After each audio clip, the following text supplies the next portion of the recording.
Habakkuk അധ്യായം 2. ഞാൻ കൊത്തളത്തിൽ നിന്ന് കാവൽ കാത്തുകൊണ്ട് അവൻ എന്നോട് എന്തരളി ചെയ്യുമെന്നും എന്റെ ആവലാതി സംബന്ധിച്ച് ഞാൻ എന്തുത്തരം പറയേണ്ടുവെന്നും കാണേണ്ടതിനെ ദൃഷ്ടിവെക്കും. യഹോവ എന്നോട് ഉത്തരമല്ലേത്.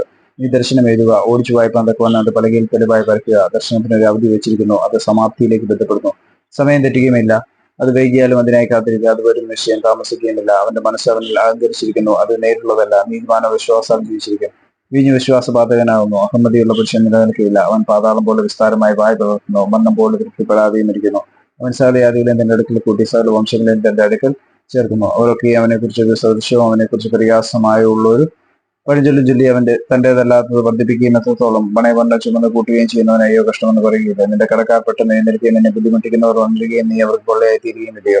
നീ പല ജാതികളോടും കവർച്ച ചെയ്തതുകൊണ്ട് ജാതികളിൽ ശേഷിപ്പുള്ളവരൊക്കെയും മനുഷ്യരുടെ രക്തം നിമിത്തവും നീ ദേശത്തോടും നഗരത്തോടും അതിന്റെ സകല നിവാസികളോടും ചെയ്ത സാഹസം നിമിത്തവും നിന്നോടും കവർച്ച ചെയ്യും. അനർത്ഥത്തിൽ നിന്ന് വിടുവിക്കപ്പെടുവാൻ തക്കവണ്ണം ഉയരത്തിൽ കൂടുവെക്കേണ്ടതിന് തന്റെ വീട്ടിന് വേണ്ടി ദുരാദായം ആഗ്രഹിക്കുന്നവൻ അയ്യോ കഷ്ടം. പല ജാതികളെയും ഛേദിച്ചു കളഞ്ഞതിനാൽ നീ നിന്റെ വീട്ടിന് ലജ്ജ നിർമ്മിച്ച് നിന്റെ സ്വന്തം പ്രാണനോട് പാപം ചെയ്തിരിക്കുന്നു. സൂര്യനിൽ നിന്ന് കല്ല് നിലൊഴിക്കുകയും മരപ്പണിയിൽ നിന്ന് തുലാമുത്രം പറയുകയും ചെയ്യുമല്ലോ. രക്തപാതകം കൊണ്ട് പട്ടണം പണിയുകയും നീതികേട് കൊണ്ട് നഗരം സ്ഥാപിക്കുകയും ചെയ്യുന്നവൻ അയ്യോ കഷ്ടം. ജാതികൾക്ക് ഇരയാകുവാൻ അധ്വാനിക്കുന്നതും വംശങ്ങൾ വെറുതെ തള്ളുന്നു പോകുന്നു. സൈന്യങ്ങളുടെ യഹോവയുടെ കെടുത്താലല്ലയോ. വെള്ളം സമുദ്രത്തിൽ നിറഞ്ഞിരിക്കുന്ന പോലെ ഭൂമി യഹോവയുടെ മഹത്വത്തിന്റെ പരിജ്ഞാനത്താൽ പൂർണ്ണമാകും. കൂട്ടുകാരുടെ നഗ്നത കാണേണ്ടതിന് അവർ കൂടിപ്പാൻ കുടിക്കുകയും നഞ്ചു കൂട്ടി കലർത്തി ലഹരി പിടിപ്പിക്കുകയും ചെയ്യുന്നവൻ അയ്യോ കഷ്ടം.